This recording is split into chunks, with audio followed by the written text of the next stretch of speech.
Hey guys, welcome back to another episode of the Comic Book Lowdown. I'm Wellington, and right now I'm very excited to do this video. I've been waiting for a long time to do this video. Been promoting it for a while now, and it's finally here. You can see I'm excited. I even changed my shirt for it. And if this isn't a giveaway, then I don't know what is. I'm finally doing the Amazing Spider-Man Omnibus review. I finally finished it, and I'm super excited to do this. I was super excited to read it. All the issues in the book were absolutely amazing. I'm so excited. I'm stuttering my words. And after the review, I got some extra stuff coming at you guys. Just a little bit of news, and I'm even gonna reveal some artwork that I did, you know, to show you guys how excited I was to finally finish this and finally be able to get this video out to you guys. But first, just my initial thoughts on the book entirely. This is Amazing Spider-Man, writing, all the writing done by David Michelinie, and most of the art done by Todd McFarlane. The first two issues are done by another artist. I cannot remember who, unfortunately. And then there's some Eric Larsen issues thrown in there, and another artist, Colleen something. I just know that there's some Eric Larsen stuff and Todd McFarlane, which are the two big guys that write on this, or not write, draw on this. And I think Mark Bagley might have shown up. I can't remember if he was in this or not, but just without further ado, let's just jump right into it right now. So here it is right here, the Amazing Spider-Man Omnibus. This right here is the cover to issue 300, when Spider-Man gets his red and blue suit back. For the issues in this before that, he's wearing his black suit, and we'll see that in a little bit. See David Michelinie, Todd McFarlane. If we just open this up right here, take off the front cover, you see nice leather cover right here, hard. Amazing Spider-Man Omnibus. Good spine. Very well made. You know, Michelinie, McFarlane. Open it up. Here's a cover to another issue. I can hold that still. Without, whatever. You guys see. And this is collecting. Just bring it up close. Collecting issues 296 to 329 and Spectacular Spider-Man Annual number 10. Just switch hands. And here's the first issue right here. I actually accidentally just skipped the table of contents page, but here's the first issue.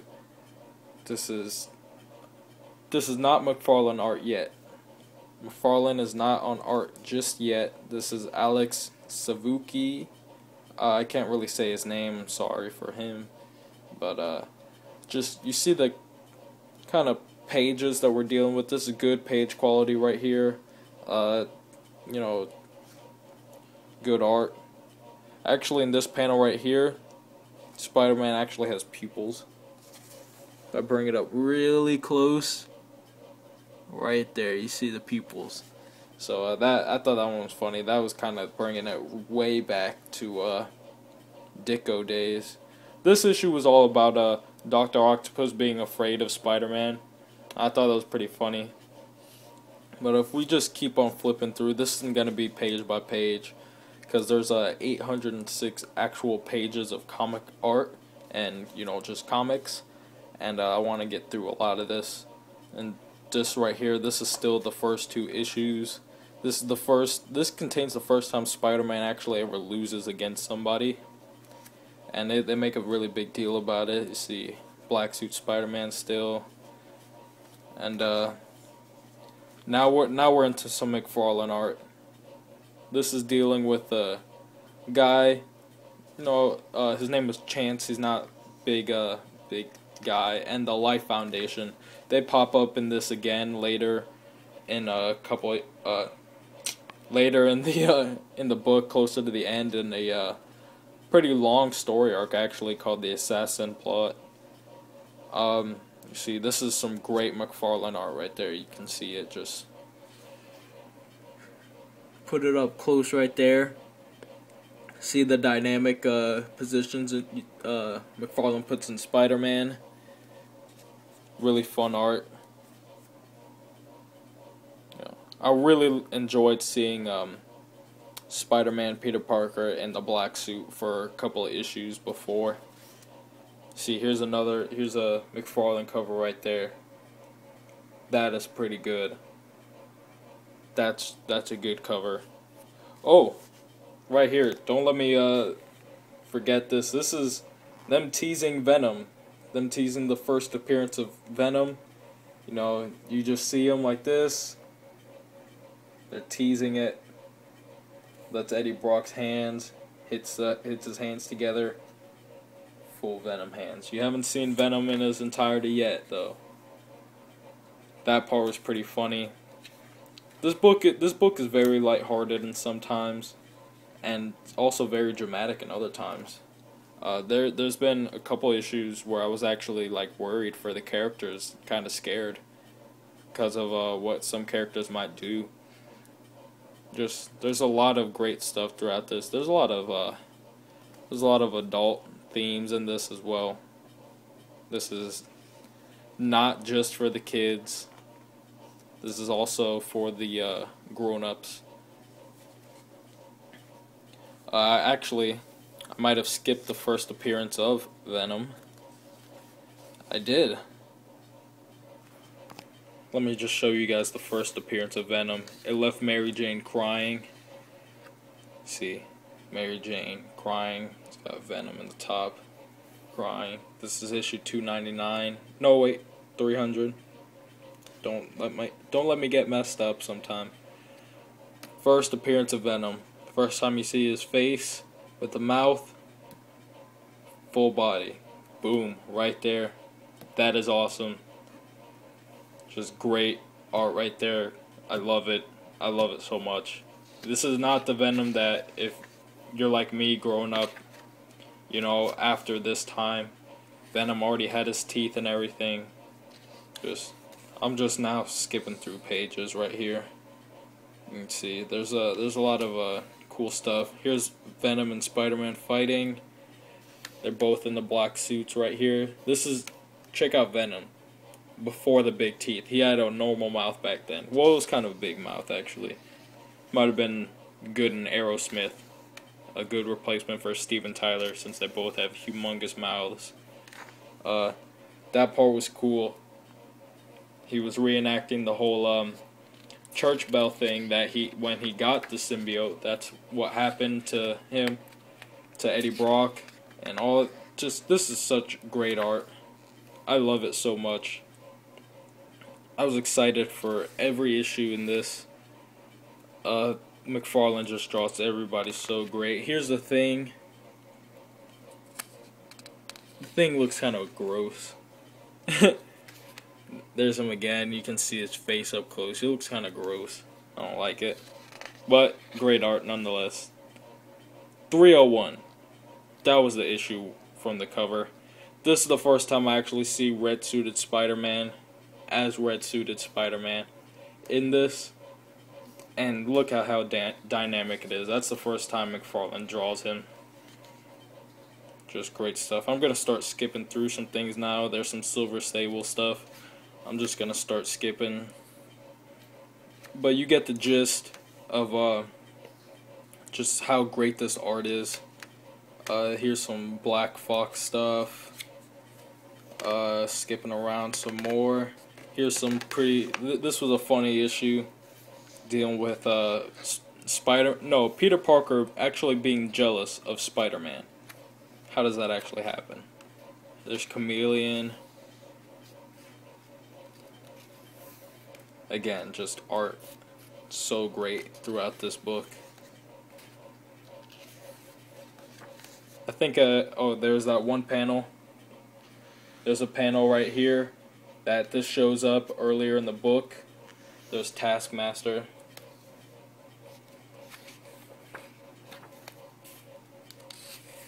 There's two characters that I'd never heard of before, but that I really liked. Well, actually, I heard of them, but that was when I reviewed the Vengeance of Venom story arc, trade paperback, I mean. And it was Sticks and Stone. And this is where they get their origins from. This is Jonathan Caesar. He probably scared me the most throughout this whole book. And he's just a regular guy, because he's pretty crazy. You see him putting a knife to Mary Jane's face. So this is definitely got adult themes in this. Mary Jane was kidnapped through this whole book, and Spider-Man and Peter Parker were just, they were going crazy. Things were just hectic and tense throughout this whole story arc, and I could feel it. I could definitely feel it. But Mary Jane does handle herself pretty well. And then here are just some issues over here. Once we get to the end, I'll show you the back of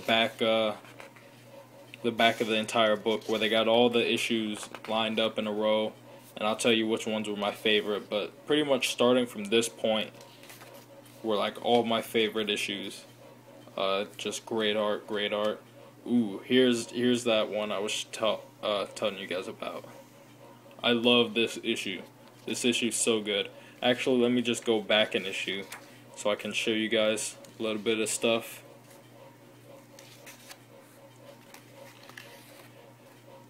McFarlane does not pull the punches on drawing Mary Jane. Pretty hot, to say the least. Mysterio, this is another good issue. We get back to that Hobgoblin stuff. Wow, great, just two great pages right here. Man, this issue right here was one of my favorites. Now this issue right here, this is my favorite issue throughout the entire book. Just look at the cover right here. This is such a great cover. So well done, of course, dealing with the lizard. Oh my god, this issue, but it's not what you think it is. There's some weird stuff going on in it. Some stuff going back to that Mysterio stuff. Look at that. Look how great. Oh my god, it's just such great art. I'm stumbling over my words because I'm just so excited about this art. But this was definitely a menacing issue, but also just a really fun one. Wow, this there was so much stuff. I'm definitely going back and reading that issue. There's an issue right here. This is another really good story issue where Peter and Mary Jane get evicted right on Christmas. They have to live with Aunt May in her boarding home, which is just her home. Some Hydra Man and Venom. Venom kills some people in here pretty horrifically. Yeah, it's pretty gruesome stuff. There's some... Spider-Man is always on edge. Well, not always. I almost said always sometimes. That doesn't make any sense. But, he's on edge a lot of times, especially when it comes to Venom. There was Scorpion. But when it comes to Venom, he's always on edge because he always teeters on the, don't worry, that's not nudity. It's just almost nudity. Like I was saying, he always teeters on whether to stick with being like a good guy or crossing the line that heroes don't cross. He never crosses it though, so that always, stays with character. Just great issues throughout this whole thing. I'm just gonna go ahead and skip all this now. There's some Eric Larsen stuff. Oh, there's Hulk, Grey Hulk. McFarlane draws him. Here was a weird thing. This is Captain Universe. Spider-Man was afflicted with the Captain Universe job where he had to protect the world. Here's the Spectacular Spider-Man annual. This actually doesn't deal with Spider-Man. It deals with the Prowler. The Prowler and Silver Sable, and it's really short, but it's really fun. Kind of spoiled what I wanted to surprise you guys with. But here's some Spider-Ham versus Raven the Hunter. That's pretty funny. But here's the really funny thing. I don't even know why this is in here. This is making fun of Batman. This is supposed to be Bruce Wayne, and all of a sudden, when the bat comes crashing through his window, instead of a bat, it's a baseball, and instead of Robin, it's Robert, and he's like, "Oh, I know, I can be a bat." And so you can see Batman, almost Batman, but you know, baseball uniform. Here's Robert. This is Batman. Park Knight. That's just funny stuff. The Batboy Wonder. Here's him hitting the Joker, and the Joker saying, "This joke is killing me." You know, Killing Joke reference. I read this. This is some just nice words from Michelinie. And then some art by McFarlane. Death of Captain Stacy. That was some McFarlane stuff.